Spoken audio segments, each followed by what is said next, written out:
ஸ்ரீ குருப்யோ நமஹ. ஹரிஹி ஓம். ஜெய் புவனேஸ்வரி. அக்ஷர அண்ணாமலை நேயர்கள் அனைவருக்கும் உங்கள் வேத ஜோதிடர் பிரகாஷ் நரசிம்மனின் அன்பான வணக்கங்கள். ஏப்ரல் மாத ராசிபலன்கள். இந்த மாதாந்திர ராசிபலன்கள் அனைத்தும் பொது பலன்கள் மட்டுமே.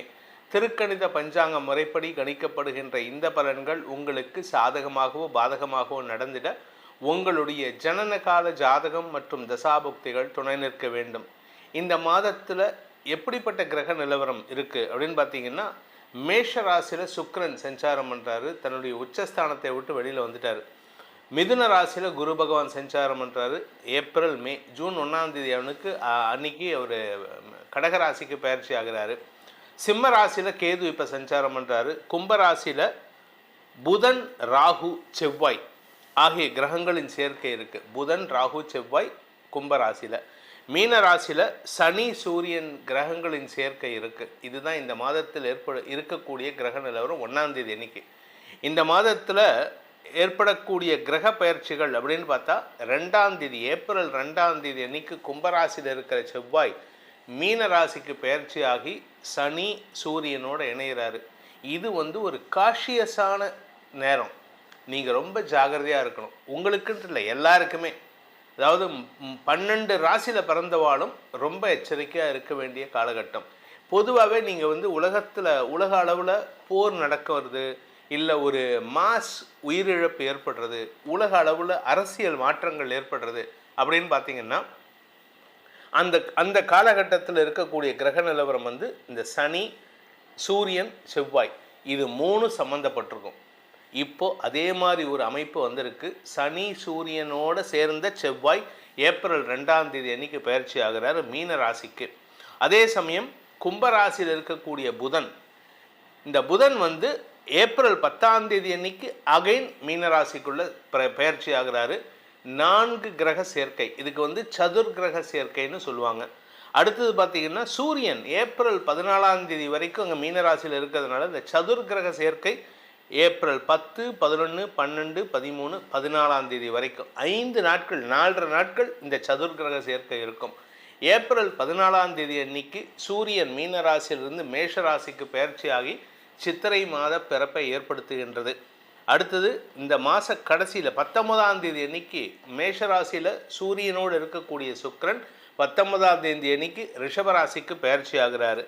அதே சமயம் மாத கடைசின்னு சொல்லக்கூடிய 30ஆம் தேதி ஏப்ரல் 30ஆம் தேதி அன்னைக்கு மீன ராசியில் இருக்கிற தன்னுடைய நீச்சஸ்தானத்தில் இருக்கக்கூடிய புதன் மேஷராசிக்கு பயிற்சி ஆகி அங்கே ஏற்கனவே இருக்கக்கூடிய சூரியனோடு இணைகிறாரு. இதுதான் இந்த மாதத்தில் ஏற்படக்கூடிய கிரக பயிற்சிகள். இந்த மாதத்தில் சந்திரன் தன்னுடைய பயணத்தை எங்கேருந்து துவக்கிறாரு அப்படின்னு பார்த்தீங்கன்னா, கன்னி ராசியிலிருந்து துவக்கிறார். கன்னி ராசியிலிருந்து தன் பயணத்தை சந்திரன் துவக்கிறாரு.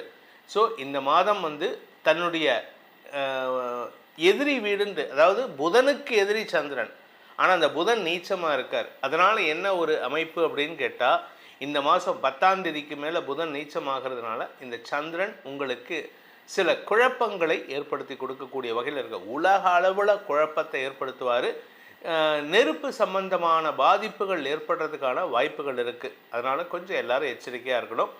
இதுதான் இந்த மாதத்தினுடைய கிரக நிலவரம் மற்றும் கிரக பயிற்சிகள். இனி உங்கள் ராசிக்கு உண்டான பலாபலன்கள் எப்படி இருக்குன்னு பார்க்க போகிறோம். வாருங்கள். மிதுன ராசி நண்பர்களுக்கான ஏப்ரல் மாத ராசி பலன்கள். தசமஸ்தானத்தில் 4 கிரக சதுர் கிரக சேர்க்கை. சதுர் அப்படின்னா 4, சதுர் கிரகம்னா 4 கிரக சேர்க்கை.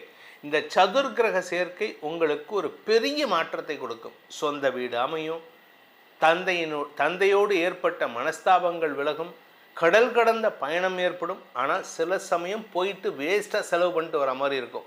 அதே சமயம் உங்களுக்கு உங்களுடைய நட்புகள் ரீதியான கடனுதவிகளை செய்வதன் மூலமாக விரயங்கள் ஏற்படுறதுக்கான வாய்ப்பும் இருக்குது. ஸோ யாருக்காவது கடன் கொடுக்கறதா இருந்தால் மிதுன ராசிக்காரங்க இந்த மாதம் கொடுக்கக்கூடாது.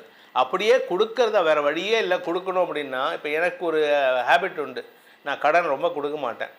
ஆனால் யாருக்காவது கடன் கொடுக்குறேன் அப்படின்னு சொன்னால் அவங்கக்கிட்ட கடனாக கொடுக்க மாட்டேன், இந்த அவனுக்கு ஃப்ரெண்டாக கொடுக்குற வச்சுக்கோ.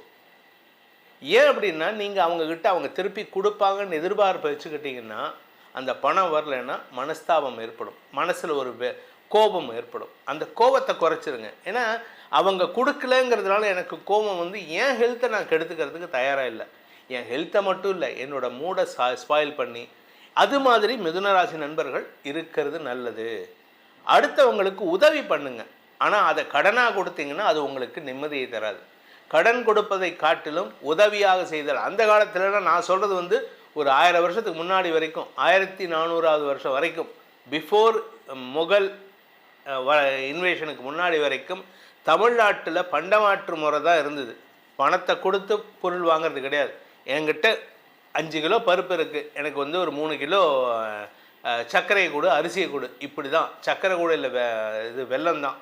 இந்த மாதிரி தான் வாங்கியிருந்தாங்களே தவிர நம்மக்கிட்ட இப்போ இருக்கிற மாதிரி பணத்தை கொடுத்த பொருள் வாங்குகிற பழக்கம் கிடையாது. அதனால் பண்டமாற்று முறையை மிதுன ராசி நண்பர்கள் ஃபாலோ பண்ணாங்கன்னா நிம்மதி பெருமூச்சு விடலாம். ஆரோக்கிய விஷயத்தில் உங்களுடைய ஆரோக்கியம், உங்களுடைய தாயாரின் ஆரோக்கியம், இது ரெண்டும் கொஞ்சம் இந்த மாதம் கவனமாக பார்த்துக்க வேண்டியது. நீங்கள் அதை கவனமாக பார்த்துக்கிட்டாலுமே செலவு ஏற்படுறதுக்கான வாய்ப்பு இருக்குது. சப்போஸ் நான் கவனம் பார்த்துக்கல அப்படின்னா ஹாஸ்பிட்டலில் போய் அட்மிட் பண்ணுறதுக்கான சூழ்நிலைகள்லாம் இருக்குது. இந்த மாதத்தை பொறுத்த வரைக்கும் மிதுன ராசியில் பிறந்தவர்கள் தங்களுடைய வேலை சார்ந்த விஷயங்களில் பதட்டத்தை சந்திக்கிறதுக்கான சூழ்நிலை இருக்குது. வேலை செய்கிற இடத்துல நீங்கள் பிஸ்னஸ் பண்ணுறீங்க, வியாபாரம் பண்ணுறீங்க, உங்கள் கூட ஒர்க் பண்ணுறவங்க ஏட்டிக்கு போட்டியாக செயல்படுவாங்க. உங்களுக்கு கீழே ஒர்க் பண்ணுறவங்களும் சரி, உங்கள் பார்ட்னர்ஸும் சரி, நீ சொல்லி நான் என்ன கேட்குறது, இந்த பிடிவாதம் தான் அவங்கக்கிட்ட. உங்களுக்குமே அந்த பிடிவாதம் உண்டு, எல்லாருக்குமே இருக்கும். ஆனால் அவங்கள பொறுத்த வரைக்கும் மிதுன ராசிக்காரன் சொல்லி நான் கேட்க மாட்டேன். ஏன்னா மிதுன ராசிக்காரன் நல்லது சொல்கிறான், ஆனால் அதை நான் கேட்க மாட்டேன் அப்படின்னு சொல்லிட்டு உங்கள் பேச்சை கேட்காம சில தவறுகள் செய்து பண இழப்பை உங்களுக்கு ஏற்படுத்துவார்கள். அந்த இடத்துலையும் நீங்கள் எமோஷ்னல் ஆகாமல் இருக்கிறது நல்லது. கலைத்துறை நண்பர்களை பொறுத்த வரைக்கும் உங்களுக்கு இந்த மாதம் முற்பகுதியில், அதாவது பிஃபோர் 19th ஏப்ரல், உங்களுக்கு லாபம் பெருகக்கூடிய வாய்ப்பு இருக்குது. 19 ஏப்ரலுக்கு மேலே கடல் கடந்து பயணிப்பதற்கான வாய்ப்புகள் ஏற்படும். உங்களுடைய நீண்ட நாள் ஆசைகள் பூர்த்தியாகும். சந்தோஷ அனுபவங்கள் ஏற்படுறதுக்கான வாய்ப்புகள் இருக்குது. ஸோ இந்த மாதத்தில் உங்களுக்கு சந்திராஷ்டம நாட்கள் ஏப்ரல் 10 மாலை 6 மணி 4 நிமிடம் முதல் ஏப்ரல் 13 விடியற்காலை 3 மணி 44 நிமிஷம் வரைக்கும் இருக்குது. அதனால் கொஞ்சம் பொறுமையாக இருங்க. அந்த நாட்களில் அவசரப்பட்டு வார்த்தையை விட்டிங்கன்னா பண இழப்பு ஏற்படுறதுக்கான வாய்ப்பு இருக்குது. குடும்பத்தில் தேவையில்லாத பிரச்சனைகள். உங்களுடைய வாழ்க்கையில் இந்த மாதத்தை நீங்கள் எப்படி கடந்து போகணும் அப்படின்னா சிம்பிளான ஒரே வழி, தினமும் பஞ்சமுக ஆஞ்சநேயரை வழிபட்டுட்டு வாங்க. பஞ்சமுக ஆஞ்சநேயரை தினமும் வழிபட்டு வாருங்கள். நீங்கள் சுசீந்திரம் இல்லாட்டி அந்த பாண்டிச்சேரி பக்கத்தில் இருக்கிற பஞ்சமுக ஆஞ்சநேயர், சென்னை நங்கநல்லூரில் இருக்கக்கூடிய ஆஞ்சநேயர், இல்லாட்டி நாமக்கல்லில் இருக்கக்கூடிய ஆஞ்சநேயர், எங்கெல்லாம் விஸ்வரூப ஆஞ்சநேயர் இருக்காரோ அந்த கோயில்களுக்கு சென்று வழிபட்டு வாருங்கள். பஞ்சமுக ஆஞ்சநேயராக இருந்தால் இன்னும் விசேஷம், தசபூஜ ஆஞ்சநேயராக இருந்தால் இன்னும் விசேஷம். அந்த மாதிரி ஆஞ்சநேயரை வழிபட்டு வர தன்னுடைய தச புஜங்களால் 10 கரங்களால் உங்களை அரவணைத்து அருள்வார். இந்த ஏப்ரல் மாத ராசி பலன்களில் உங்களுக்கு சொல்லப்பட்டுள்ள பரிகாரங்களை செவ்வனே செய்து வாருங்கள். வரக்கூடிய பாதிப்புகள், சங்கடங்களிலிருந்து உங்களை தற்காத்து கொள்வதற்கு இது ஒரு அரணாக உங்களை காப்பாற்றும்.